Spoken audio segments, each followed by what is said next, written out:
నమస్తే, welcome to burning topic. చైనాలో ఒక మార్పు అందరి ఆలోచనలను కట్టిపడేసింది. ముఖ్యంగా యువతలో వచ్చినటువంటి ఈ మార్పు చైనాలో హాట్ టాపిక్ గా మారింది. చైనాలో చదువుకుంటున్నటువంటి యువతలో ఒక స్పష్టమైన మార్పు కనిపిస్తుంది. యువత పెద్ద సంఖ్యలో ప్రభుత్వ ఉద్యోగాల వైపు ఇంట్రెస్ట్ చూపుతున్నారు. అసలు రీజన్ ఏంటి? చైనాలో యువత ప్రభుత్వ ఉద్యోగాల వైపు ఎందుకు పరుగులు తీస్తున్నారు? Let's watch.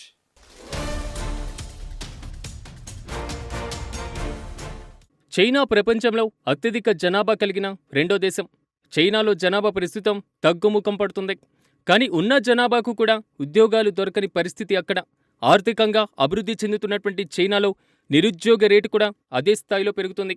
చైనా జాతీయ ప్రభుత్వ ఉద్యోగ పరీక్షకు రికార్డు స్థాయిలో 37 లక్షల మంది హాజరయ్యారు. టాప్ కాలేజీల గ్రాడ్యుయేట్లు కూడా పోటీ పడ్డారు. 2026కి అందుబాటులో ఉన్నవి కేవలం 38,000 ఉద్యోగాలు మాత్రమే. అంటే ఒక్కో పోస్టుకు 100 మంది పోటీ పడ్డారు. ప్రస్తుతం ప్రైవేటు రంగంలో అనిశ్చితి కారణంగా మన దేశంలో లాగానే ప్రభుత్వ కొలువులకు చైనా యువత కూడా పోటీ పడుతుంది. చైనాలో 16 నుంచి 24 ఏళ్ల వయసు వారిలో నగరాల్లో నిరుద్యోగం జూలై నుంచి 17% దాటింది. అమెరికా వంటి దేశాల్లో దీని స్థాయి చాలా తక్కువ. వ్యాపారాల ఆకర్షణ కోల్పోయి ఆర్థిక స్థిరత్వం కుంగిపోవడంతో ప్రైవేటు కంపెనీల్లో ఉద్యోగాలు అర్థంగా ఆగిపోయాయి. రెగ్యులేషన్లు, రియాలిటీ, టెక్నాలజీ, ట్యూషన్ రంగాలు నష్టాల్లో కొనసాగుతున్నాయి. టాప్ 500 ప్రైవేటు ఫిర్మలు 3.14 లక్షల ఉద్యోగాలను తొలగించడం జరిగింది. దీంతో యువకులు అధిక వేతనాలకు బదులు భద్రతను ఎంచుకుంటున్నారు. ఇక అమెరికా వంటి దేశాలతో పోలిస్తే చాలా అధికం. వ్యాపార వాతావరణం బలహీనపడడం, దీర్ఘకాలిక ఆర్థిక మందగమనం వల్ల ప్రైవేటు కంపెనీల్లో ఉద్యోగ భద్రత లేకుండా పోయింది.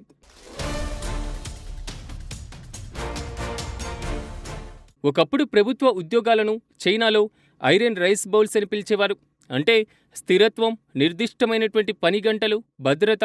కానీ వేగంగా అభివృద్ధి చెందినటువంటి ఆర్థిక వ్యవస్థలో యువత ఎక్కువ జీతాల కోసం అలీబాబా, టెన్సెంట్, హువావే వంటి టెక్ దిగ్గజాల వైపు మొగ్గు చూపారు. ఇప్పుడు పరిస్థితి పూర్తిగా మారింది. Real estate, technology, private tuitions రంగాలపైన బీజింగ్ ప్రభుత్వం తీసుకున్న కఠిన నియంత్రణ చర్యలు, ఆర్థిక వృద్ధి మందగమనం కలిసి భారీగా ఉద్యోగ నష్టాలకు దారితీస్తున్నాయి. ఒక పరిశ్రమల సంఘం ప్రకారం గత ఏడాది చైనాలో టాప్ 500 ప్రైవేటు కంపెనీలు 3,14,000కు పైగా ఉద్యోగాలను తగ్గించాయి.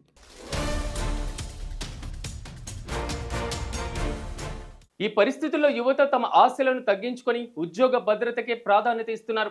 ప్రైవేటు కంపెనీల్లో ఉద్యోగం కోరుకునే పట్టభద్రుల శాతం చాలా తగ్గింది.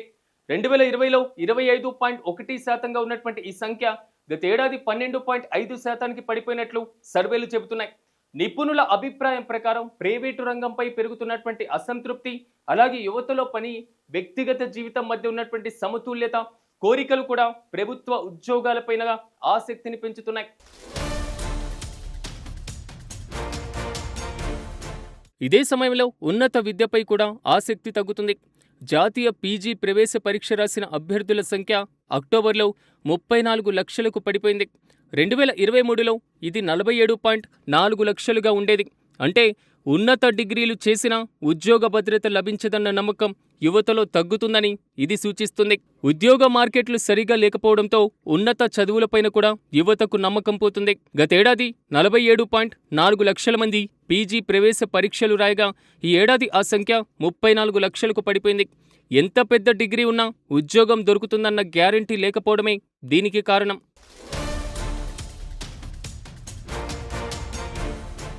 భారతదేశంలో సర్కారీ నౌకరీ పట్ల ఉండేటువంటి క్రేజ్ ఎలాంటిదో మనకు తెలిసిందే. ఇప్పుడు చైనా యువతలో కూడా అచ్చం అలాంటి మార్పులే వస్తున్నాయి. దీనికి కారణం లేకపోలేదు. భారత్లో ప్రభుత్వ ఉద్యోగం ఉంటే సమాజంలో గౌరవం, వివాహ సంబంధాల్లో ప్రాధాన్యత ఉంటుంది. చైనాలో యువత ఇప్పుడు ఇదే బాటలో నడుస్తున్నారు.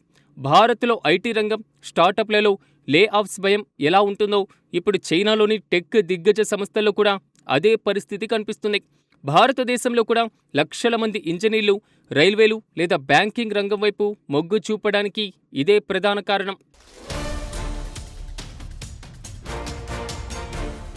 చైనాలో ఉదయం 9 గంటల నుంచి రాత్రి 9 గంటల వరకు వారానికి 6 రోజులు అనే కఠినమైన రూల్స్ ఉన్నాయి. దీనివల్ల యువత తీవ్రమైనటువంటి ఒత్తిడికి లోనవుతున్నారు. దీంతో మెరుగైనటువంటి వర్క్ లైఫ్ బ్యాలెన్స్ కోసం వారు ప్రభుత్వ ఉద్యోగాలను కోరుకుంటున్నారు. భారత్లో కూడా ప్రైవేటు రంగంలోని పని ఒత్తిడి వల్ల చాలామంది యువత గ్రూప్స్ లేదా సివిల్ సర్వీసెస్ వైపు మొగ్గు చూపుతున్నారు. చైనాలో పట్టణ యువత నిరుద్యోగ రేటు 17% పైగా ఉంది. చదివినా ప్రయోజనం లేదన్న నిరాశలో చైనా యువత పీజీ ప్రవేశాలకు దూరమవుతున్నారు. ఇక 47 లక్షల నుంచి 34 లక్షలకు తగ్గడం దీనికి నిదర్శనం.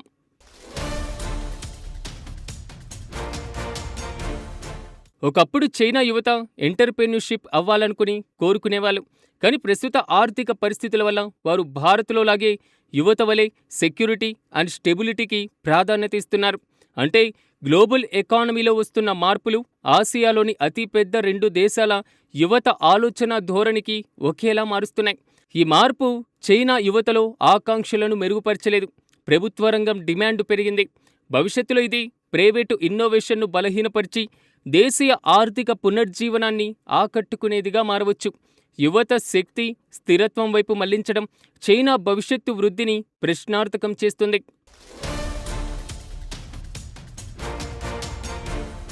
మొత్తానికి చైనాలో యువత కెరీర్ ప్రాధాన్యతలో స్పష్టమైనటువంటి మార్పు చోటు చేసుకుంది.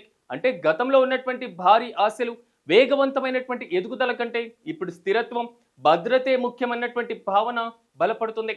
ఆర్థిక అనిశ్చితి నడుమ ప్రభుత్వ ఉద్యోగాలు మళ్లీ యువతకు అత్యంత ఆకర్షణీయమైన ఎంపికగా మారాయి.